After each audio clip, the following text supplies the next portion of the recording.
Considering the fact that I have a decent amount of time in Pillar Chase, a little bit of a concerning amount of time, I think. I think I'm just educated enough to give my general opinion on every single monster in the game. I think I have just enough knowledge to, you know, have my little grasp on them. Just my general opinion, and I wanted to do that because I wanted to make my content originally just me reviewing a bunch of different games and talking about how bad they are or how good they are, their pros, their cons. But then I was like, well, why don't I also make content on the things that I actually enjoy playing?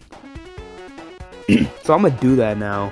Anyways, essentially what I'm gonna do is I'm gonna be ranking, or no, I guess more like reviewing each monster from Pillar Chase currently. And I'm also going to be, continuously adding on as each monster comes along. I'm gonna be making one video for each of them because I feel like just doing a tier list isn't really enough to talk about each of them, because I feel like they all really deserve the spotlight.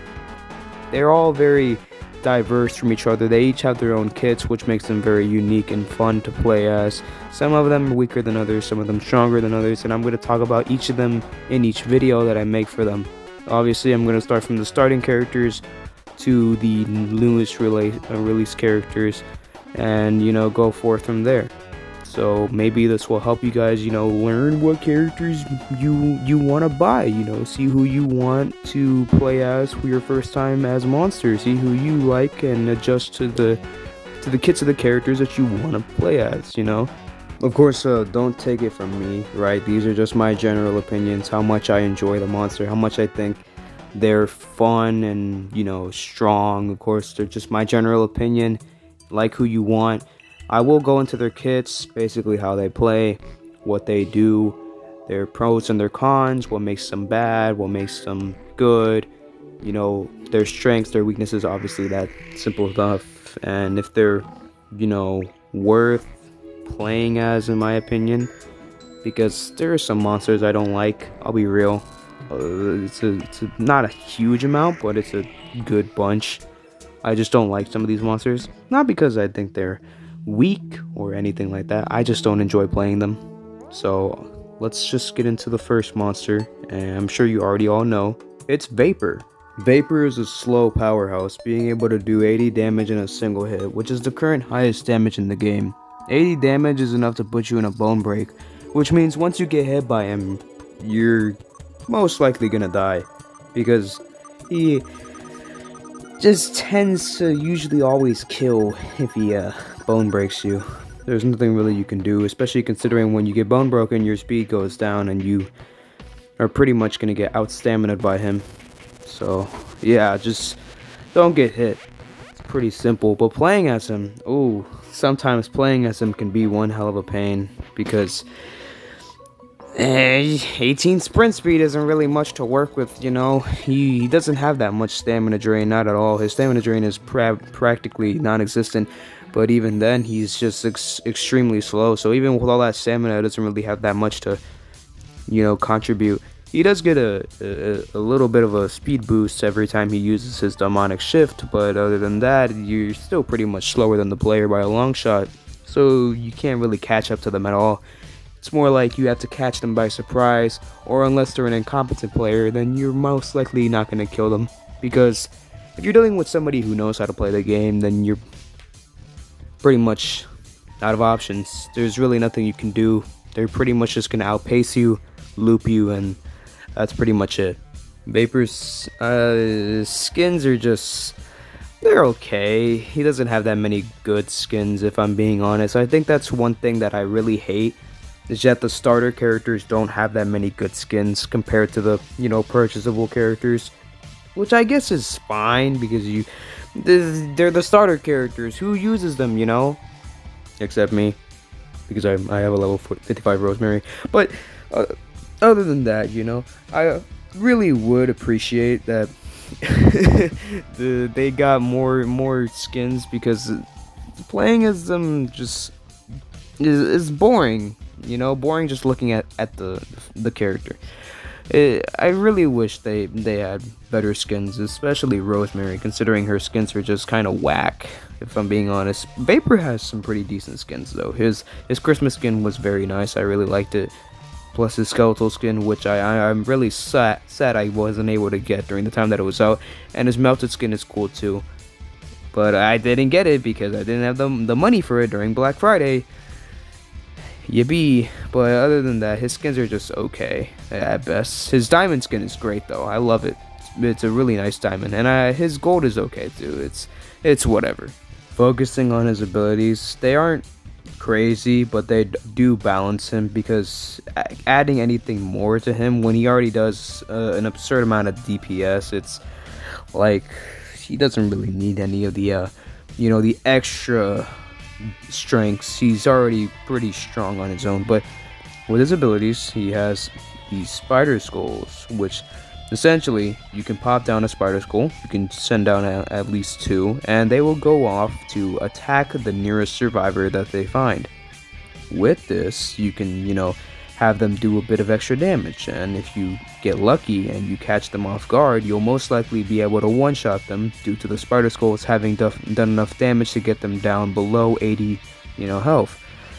That's what's good about it. That's why him doing so much damage is crazy. It's scary. He instant bone breaks, like it's scary. And even if you bone break them, then they run off. If you send a spider skull after them, the spider skull is most likely going to kill them, which is funny. And it's completely unavoidable to not get hit by the spider skull. So if you don't have enough HP to tank it, then you're probably gonna die, because even if you're perfect on breaking it, which by the way, the spider skulls can be broken with little to no difficulty, because why wouldn't they? If they were just a constant force that could damage you over and over, it would be kind of annoying. Just like a certain mechanic that I really don't like.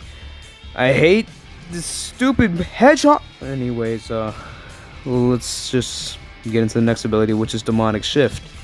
Demonic Shift allows for the Vapor user to teleport to a orb that spawns on the map. This map will change its position every 20 seconds, which you can use it to also see where the survivors are if they're close to the orb. When teleporting to this orb, you will then get a bit of a speed boost, a little bit of a sprint boost, and you can maybe use that to catch the survivors off guard, because the shadow orb is invisible on their end, which means they don't know where it is. So technically you could use it to your advantage. I've never ever used the shadow orb once, to be honest, for my advantage, because it's always just seemed super impractical and not useful at all. But that's where another thing comes in. When pairing both of his abilities, Spider Skull and Demonic Shift, if a Spider Skull is currently out, you can use Demonic Shift to teleport to the Spider Skull that's currently out, which means if the Spider Skull is attacking someone, you can teleport using Demonic Shift to, chase and catch the person that's breaking your Spider Skull, because they'll be so distracted with breaking the Spider Skull that they won't realize that you're right there, and then you can boom, tap them and kill them, which is usually the tech that every single Vapor main does, or at least should do, because it's like literally the only way you can really play Vapor if you want to actually win the game. It's really hard to server wipe sometimes, unless you're going against really just incompetent players. Like I said, if the players know what they're doing, you pretty much can't do anything. There's literally no way to counter good players. Vapor has a lot of counters, which makes them suck sometimes, but if you're lucky enough, then you can server wipe as Vapor. It's 100% possible. It's just a matter of luck and I guess some skill. I don't really want to say skill, because there's really no skill to him. It's kind of the same format, because every single Vapor player should play the same, just because of his very simplistic abilities, which, don't get me wrong, I think him having other abilities would be cool and interesting, but if they did, it would imbalance him. any little tweaks, even giving him just a little bit more sprint speed, would make him in balance. He is already a strong character. Unironically, I find it weird how people say Vapor isn't that strong. He is a very strong character. He is a slow powerhouse. Just because he's slow doesn't mean he's weak.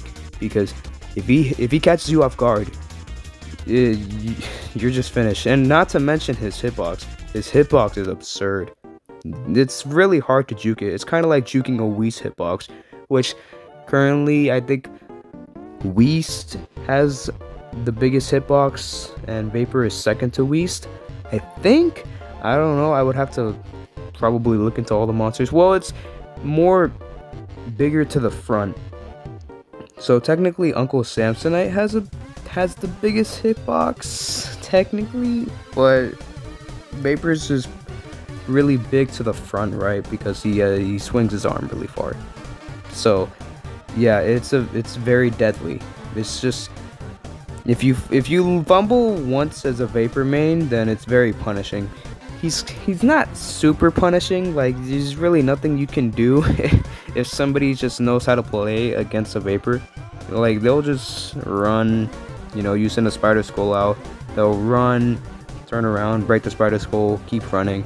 Because you can just keep running whilst you're breaking the Spider Skull, and even then, if you're just walking and the Vapor teleports to you, if you have enough stamina, you can outpace them with little to no difficulty, especially considering how slow he is, right? You can just watch as he's just chasing you while backing up slowly, and you can get all your stamina back like you didn't even lose any of it. It's very easy to outpace. So when you're playing as Vapor, it's just better to go for the incompetent players, you know, the players who don't know how to survive as against a Vapor, the players who are incompetent, you know, and just play smart, I guess.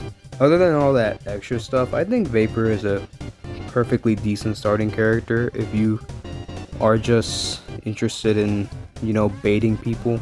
If you like doing the, you know, just a bait strategy, waiting until your Spider Skull gets to a player, then teleporting to it.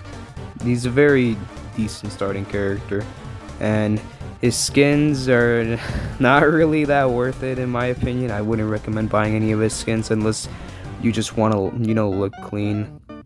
To be honest, it's like his legendary skins are fine. they're fine. They're not great. I think he plays into the factor that most of the monsters have, which being that their only good skins are their limited ones, which really sucks. I really wish he had more, you know, better normal legendary skins and non-limited ones. It would be great. It would make him, you know, look cooler. But other than that, no other complaints. He's perfectly fine. I would say he is like, I'm gonna do these rankings from like F to S tier. S being the best, F being the worst. So I would say Vapor is like a very solid B tier. He's not crazy insane, nor is he stupid weak. He is very strong if you use him right, which pretty much every Vapor main knows how to use him. So I wouldn't be surprised if you know, manage to server wipe or get close to them. But if you're dealing with an incompetent player, there's really nothing you can do unless you get lucky. So he's not weak, nor is he stupid strong. He's just decently strong, very in the middle. But yeah, that's all for Vapor. Hope you enjoyed, and stay tuned for the next one.